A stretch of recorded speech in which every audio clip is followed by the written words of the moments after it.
show a chance. But I'm happy that I did. So, Outer Banks, it's based in, I believe it's South Carolina or North Carolina, one of the Carolinas, I forget. And you have the Pogues and you have the Kooks, and these are basically like teenagers that live on different sides of the island. And one side is like rich and comes from a good family. You know, they have like, I guess you would call them like a nepo baby. Like they have the opportunities, they have like a step ahead because of their family background. And then you have the other side, which is more, they don't come from a lot of money. Maybe they're actually struggling. Their parents work really hard to try to give them a better life. One of the characters in particular, his dad is a horrible, abusive alcoholic, and we kind of watch his relationship with his dad unfold. I won't go too into it if you haven't seen it, but that's just like a basic overview of the show.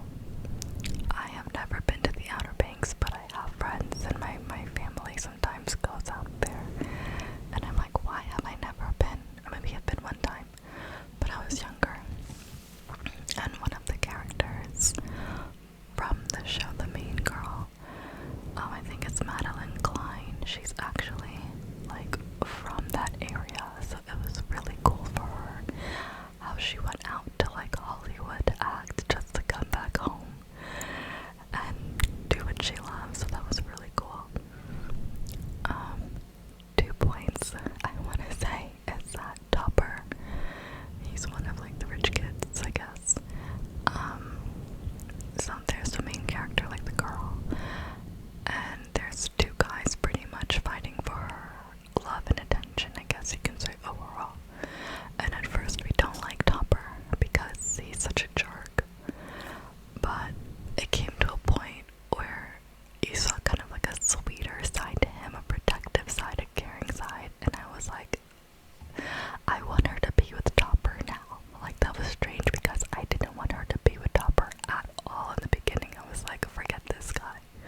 tragic, tragic story of this man who just, nothing was ever enough. Like, oh my goodness.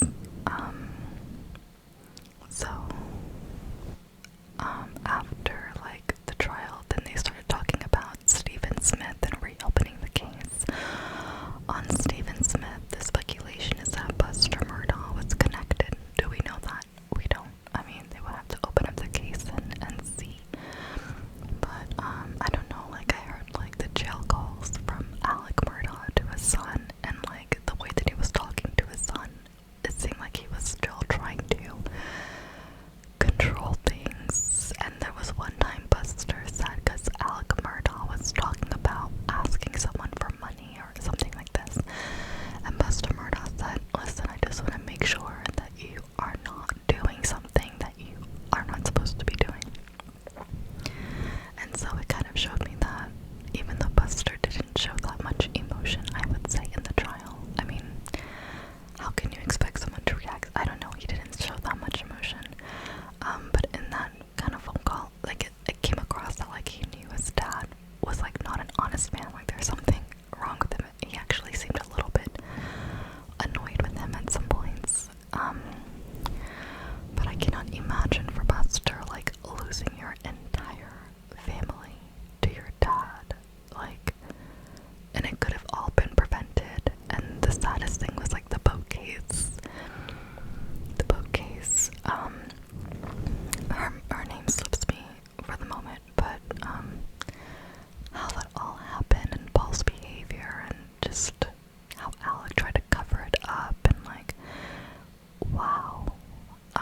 So I actually even saw that they did this auction at the Murdaugh house, and it was interesting to see, like, how it seemed like people were fans, like they came from out of state, like I had to be here, like, smiling and, like, sitting on the sofa and, like, taking selfies, like you're on, like, a Hollywood set, like this wasn't a real murder. Like, that was a very crazy moment, I think, to see. But one nice thing that came of it was a lady saw this, like, family like this family photo or something between Paul and Buster, and she contacted his lawyer to give it back to him because she didn't, I think she just didn't want to keep it, like, it was, like, really personal, and it's something that Buster would have appreciated, you know. I can't imagine, like, someone, like, going through your life and taking everything, like, it's something to, like, be excited about. Like, that's actually pretty insane to think about.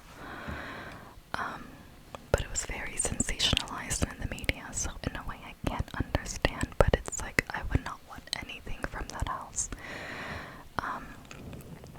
But yeah, that was a very interesting documentary. Yeah. And then,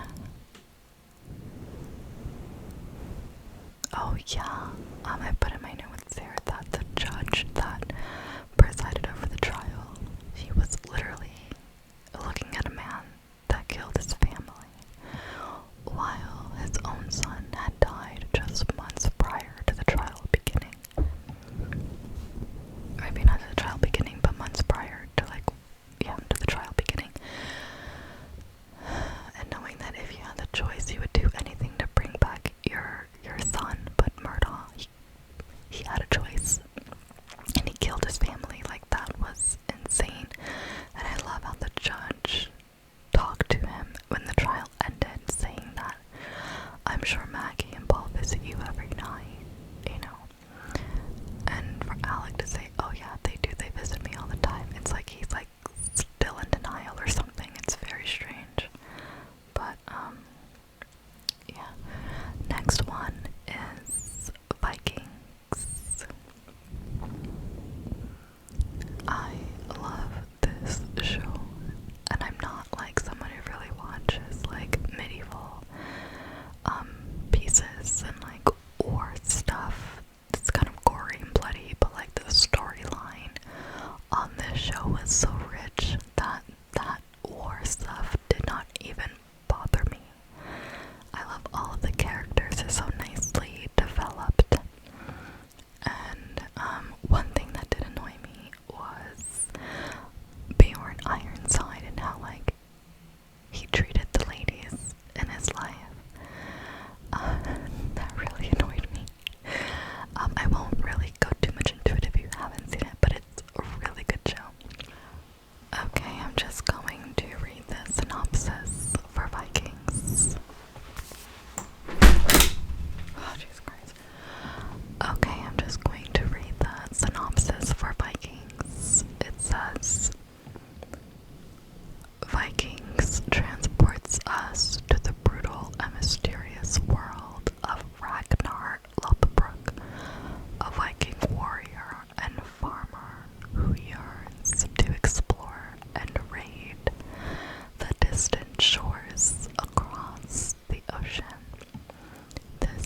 classifying Tina a guy.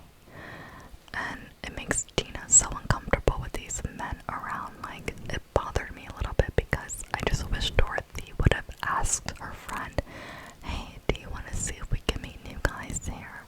Instead of just surprising her with it, you know. If I ever go out with my friends and like we're in that kind of a vibe, you always check in, like, is this what you want or is this just a girls' night? You know what I mean? But whatever. And then, oh, Vika and Richard.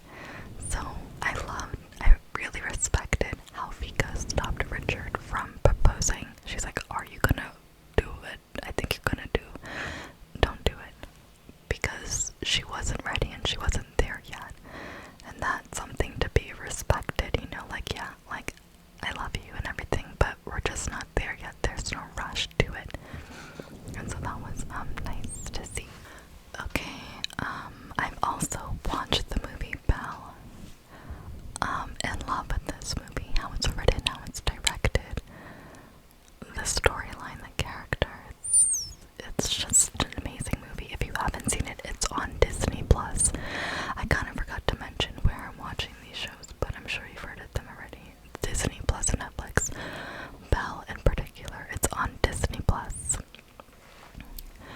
And let me get the synopsis for you. Hold on. So it says, the illegitimate mixed-race daughter of a British admiral plays an important role in the campaign to abolish slavery in England, and it's based on a true story. There was a painting of Belle. She was like one of the first, I think, black women in like an aristocratic family.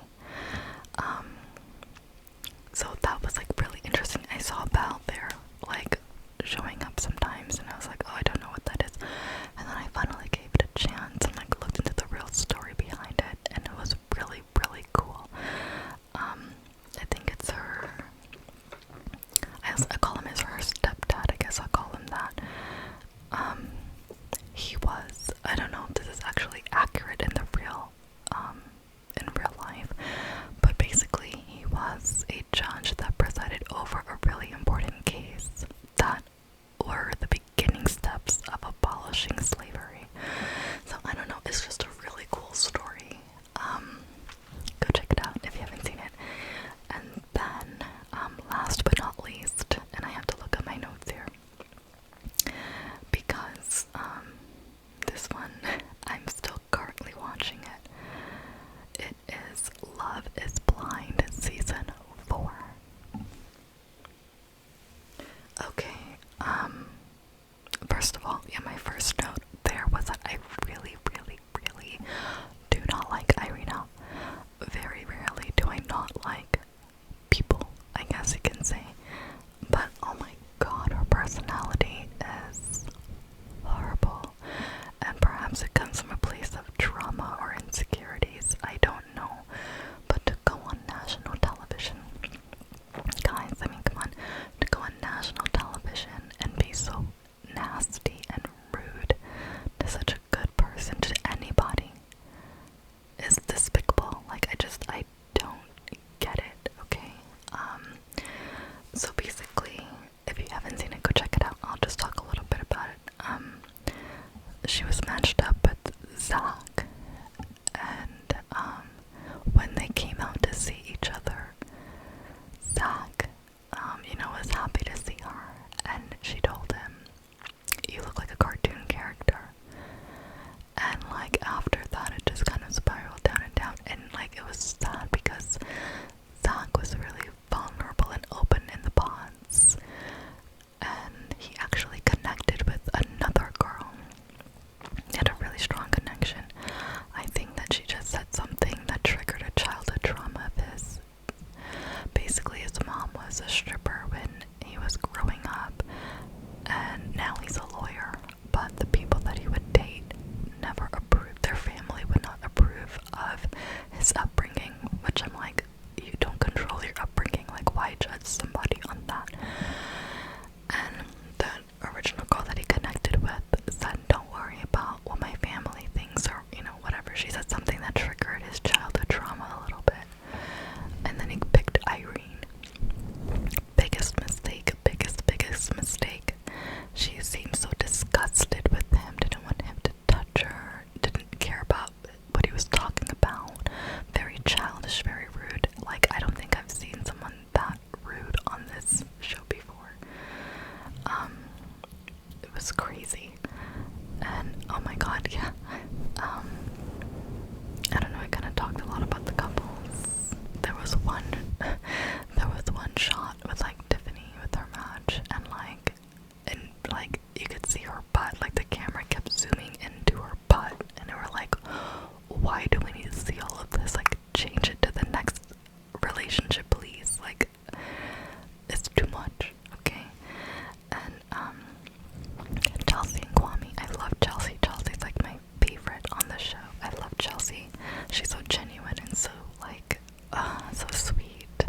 she's matched